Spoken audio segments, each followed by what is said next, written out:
Today, we're going to talk about the power of a holy life, authority, dominion, and victory through holiness. In part one, we established that holiness is position, not performance. In part two, we saw the spirit of holiness is actively transforming us within. Now, holiness is not just identity, holiness releases power. A holy life is a powerful life because it is fully yielded to God's presence, authority, and nature. Holiness and power are connected. If we look at Romans chapter 1, verse 4, it says, Jesus was declared the Son of God with power according to the Spirit of holiness. Power flows through purity of alignment. Jesus did not operate in power randomly. He operated in power because he was fully aligned with the Father. He walked in perfect holiness. The more your life aligns with God, the more his power flows through you.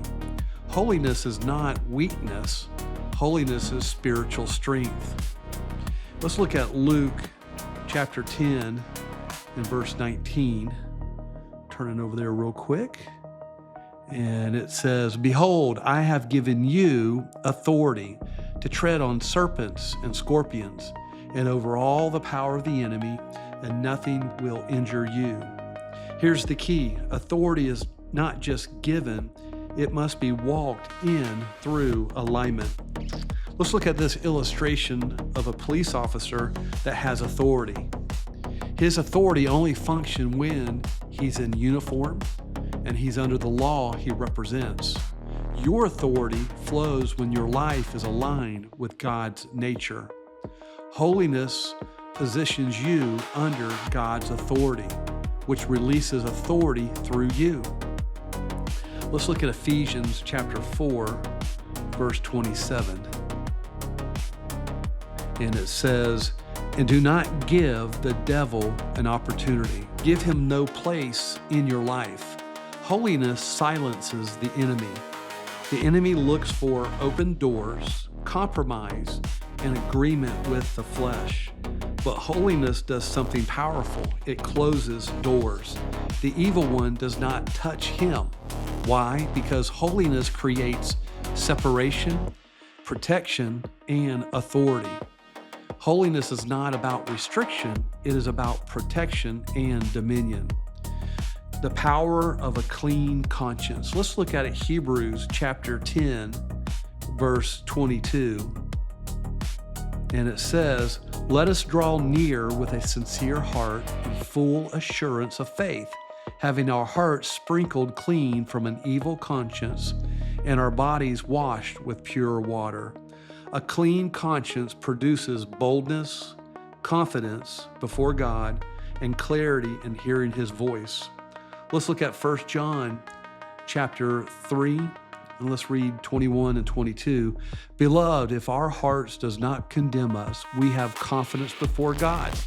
And whatever we ask, we receive from him because we keep his commandments and do the things that are pleasing in his sight. Many lack power not because God withheld it, but because condemnation has weakened their confidence. Holiness removes condemnation and releases boldness before God. In Matthew 5:8, it says, Blessed are the pure in heart, for they shall see God. Holiness and intimacy together. Purity increases spiritual vision, sensitivity to the Spirit, and intimacy with God. Holiness is not distance from God. Holiness is nearness to God. The closer you walk with God, the more of his power flows through your life. In Galatians 5:22-23, it talks about the fruit of the Spirit, and holiness produces spiritual fruit. It's love, joy, peace, patience, kindness, goodness, faithfulness, gentleness, and self-control. This is not self-effort. This is evidence of a yielded life. Holiness is not just what you avoid. It is what God produces in you. Holiness brings victory. In Romans 6, verse 14, it talks about sin shall not have dominion over you. Why? Because you are no longer under sin and under the flesh. You are under grace, the Spirit, and a new nature. Victory is not achieved. Victory flows from identity. A practical walk in power. How do we walk in the power of a holy life? Number one, you stay yielded to the Spirit. Daily surrender. Next, you guard your inputs. What you allow in affects what comes out. Third, you walk in obedience. Immediate obedience strengthens authority. And fourth, live from identity. You already are set apart. Holiness is not legalism, restriction, or pressure. Holiness is alignment, authority, power, and intimacy. A holy life is not a limited life. It is a power-filled life. Let's look at 2 Timothy chapter 2, verse 21. It says, "Therefore, if anyone cleanses himself from these things, he will be a vessel of honor, sanctified, useful to the master, prepared for every good work." Holiness is not you trying to live better.